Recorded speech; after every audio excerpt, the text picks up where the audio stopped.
Hello, this week is the last week that I'm going to be running my exercise videos at ×5 and ×10 because I'm taking them a little bit more seriously, and I want to show you a bit closer of what I'm doing and also explain what I'm doing a bit better than I have been.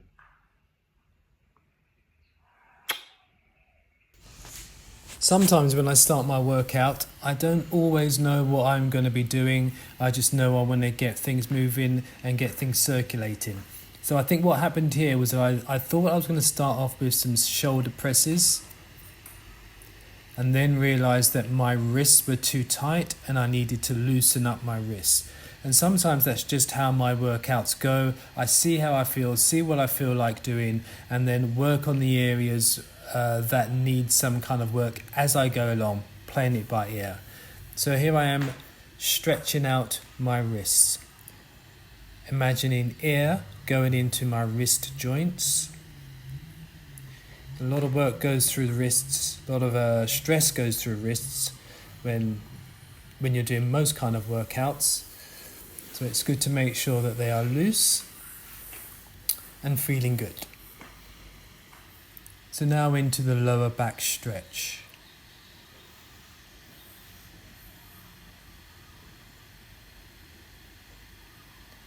My head can touch the floor here. Don't feel bad if yours doesn't.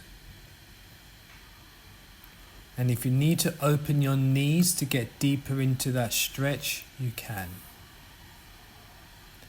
Stretch to the sides to lengthen the obliques.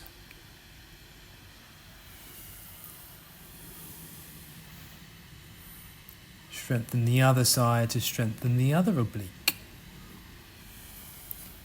And as I said earlier, this is the last video that I will be publishing that I have my earplugs in, so they keep falling out during this workout, but this is going to be the last time because I'll have a microphone on the next one. So I feel like I need to get into a Sphinx position, and that takes some time because this isn't the beginning of my workout, so I'm just getting my body moving. So rather than go straight into that position, I'm training my body to get into it before I actually get into it. So doing this little stretch as many times as I feel I need to before I can actually stop and go down and get into the actual position. There's no rules when you're working out, you just got to feel good. Listen to your body the whole time. And focus. Focus on the part of the body that you're working on. And I finally get into the Sphinx position here. And the aim is for your hip bones to be touching the floor.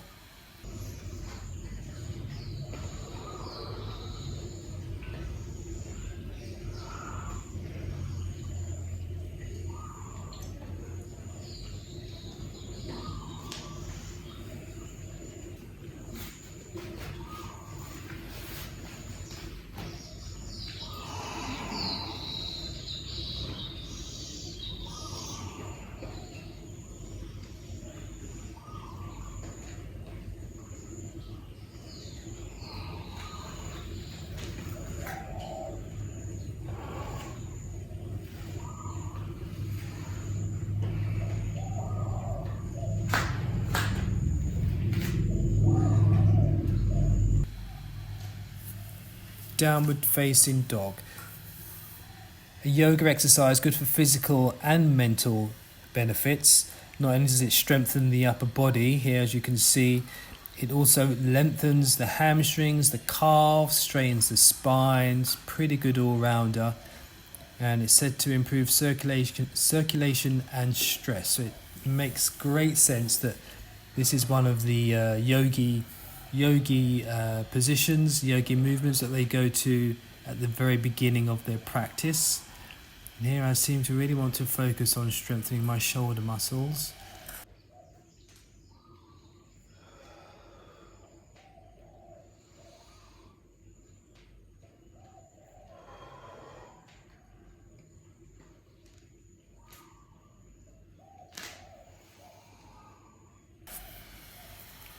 So back down into child's pose.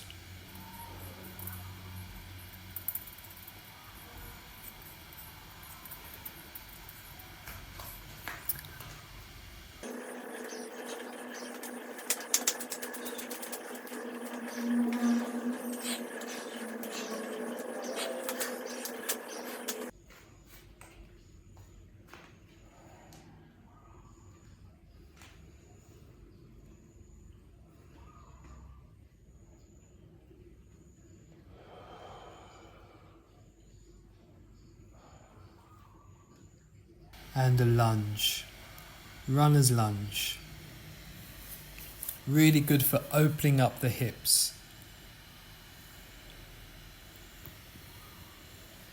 You can imagine your hips widening, you're breathing space into your hips so that everything moves around freely.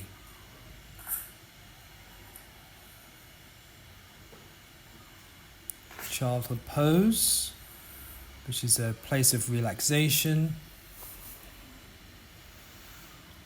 Resting those shoulders that I've been working probably a bit too early into the workout to get in some relief there.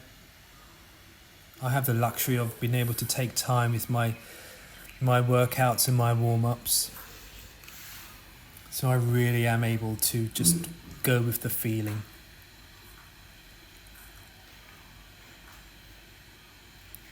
Keen on getting some shoulder presses in there. This is quite a good all body movement. Not so great if you've got vulnerable knees. If your knees aren't great, you may feel it on this one, so perhaps just sit this one out if your knees are feeling vulnerable.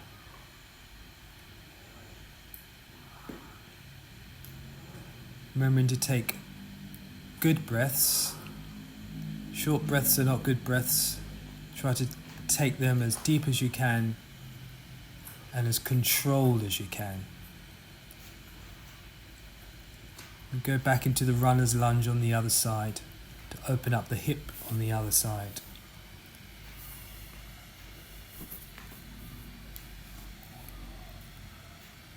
And you can lean into this one. Remember that your knee should not be ahead of the tip of your toe. Your knee should be behind the very tip of your foot. You can lean and stretch into that one as much as you want to, as much as you feel able to, listening to your body, letting your body tell you how far you can go. And with any workout, you shouldn't really be in pain. If you start to feel any pain anywhere, then you stop.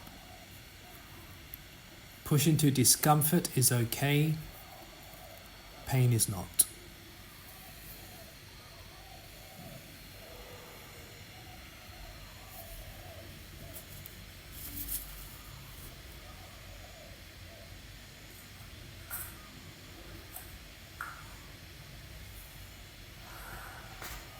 Back into child's pose.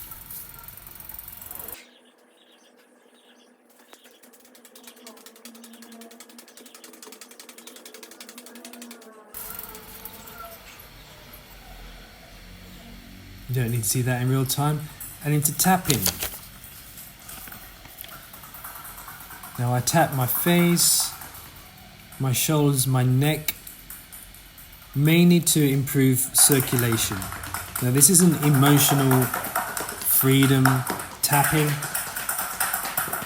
where you tap on a specific energy center and think about an emotional blockage. This is about circulation. This is more of a Tai Chi element to this one. It's about getting the energy moving through your body.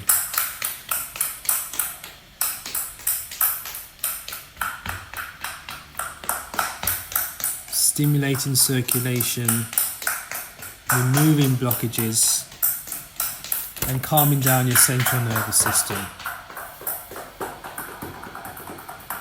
The abdomen's a good one.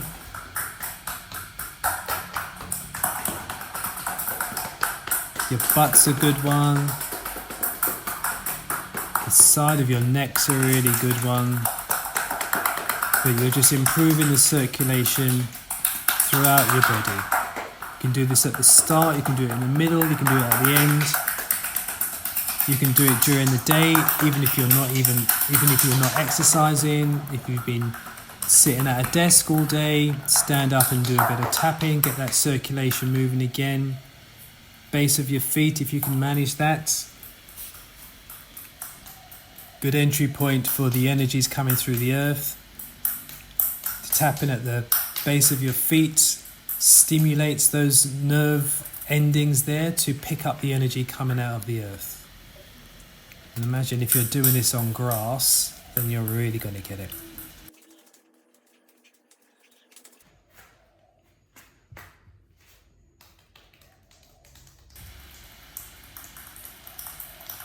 Face tapping is linked to face yoga. Stimulates the energy streams in your face. Good for reducing puffiness. Tightening up the face, tightening up the skin of the face. Just making you feel alive. Bringing that blood to the surface. Good, well done. Shake it out, move it around. Let's do some strikes. Again, focusing on opening the hip today.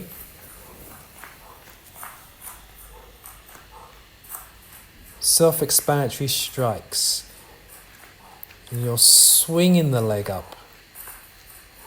And as you swing your leg up, you imagine your hip swinging around at the same time. The hip is driving the leg forward. As high as you can.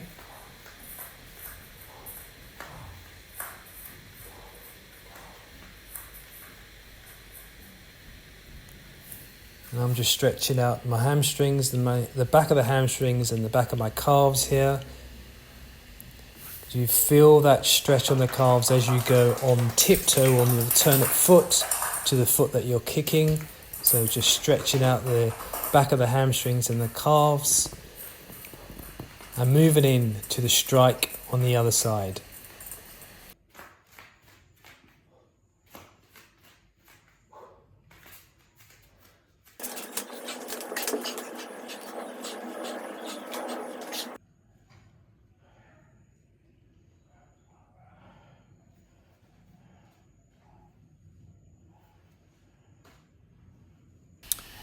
I call these kick-ups.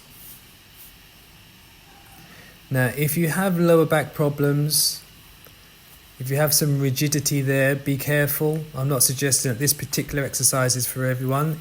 It's a core exercise. And the idea behind it is that you push with your feet, you push a flat foot up to the ceiling. And as you do that, you tense your core muscles. And your core muscles are tense pretty much the whole time. You don't relax on this one.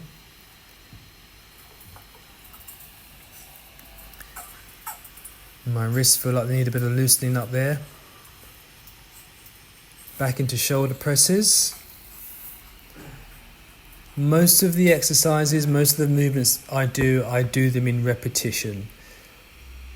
So if it's just a repeated exercise, I would just show this in ×5 or maybe even ×10, because you know what I'm doing.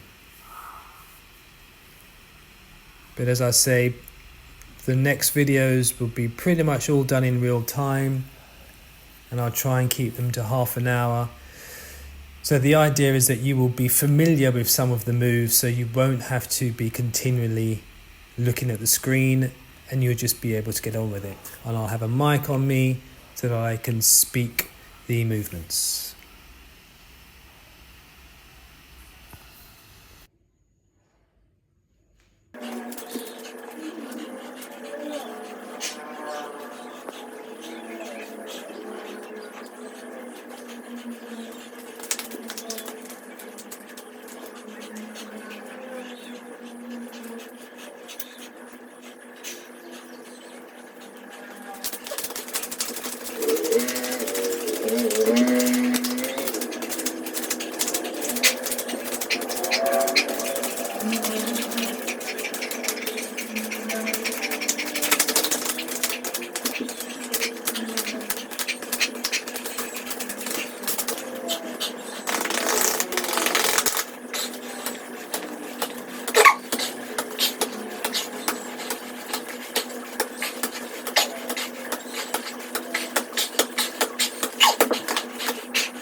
start off with knees together on this one.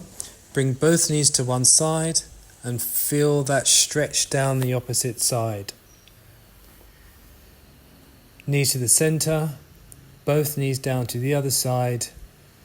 Feel that stretch on the other side. That's your obliques that you're pulling out there, you're stretching out. Stretching the muscles obviously prevents injury. Stretching a warm muscle prevents injury to that muscle.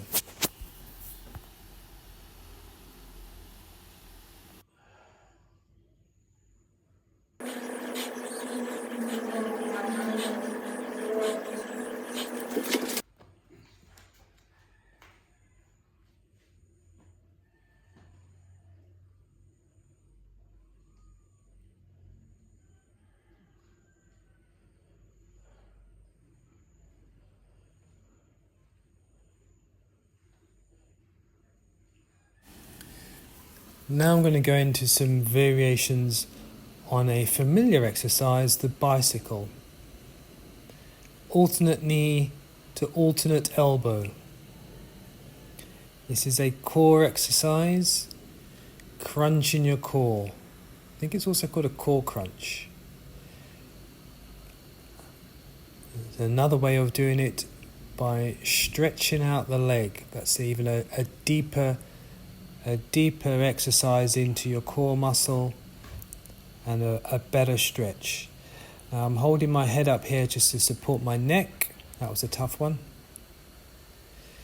So do be aware of putting too much strain on your neck, and if that happens, do as I did just then. Put your hands behind your neck. Always loosening up the wrists the whole time. It's very important. Supporting my neck and going back into the traditional bicycle as many times as I feel I can do. 10-15 I usually go for, probably what I will be doing in subsequent workouts.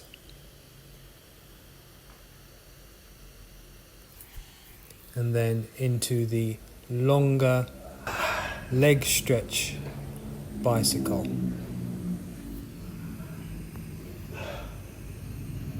Good job.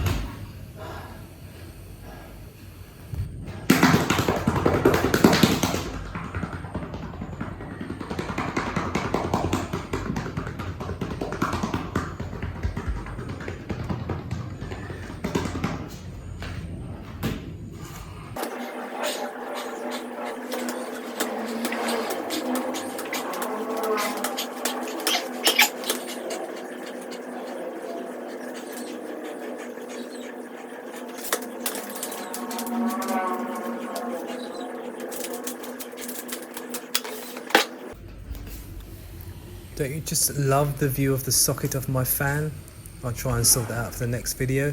This move is incorporating a different set of movements from the field of animal flow. So this one is called a side kick through, and it's about flexibility in those hips that I'm always talking about. And it's also about balance and increasing your coordination. Side kick through. You're pushing the leg underneath yourself. Quite tiring. Relax whenever you need to. And whenever you're ready, go into it again. This one might take a little bit of practicing, so maybe just watch how I'm doing it to start off with. I'm showing off a bit there. But I will be introducing some more animal flow movements. This is the first one I've introduced, so you've not missed anything. The side kick through. Increasing balance and coordination. And hip flexibility.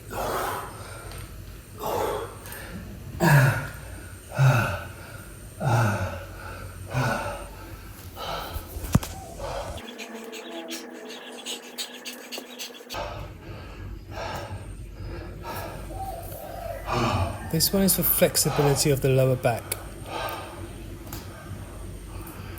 So if you can lean forward, keeping your back straight, and then lean back, and if your hands can touch your heels, that's job done.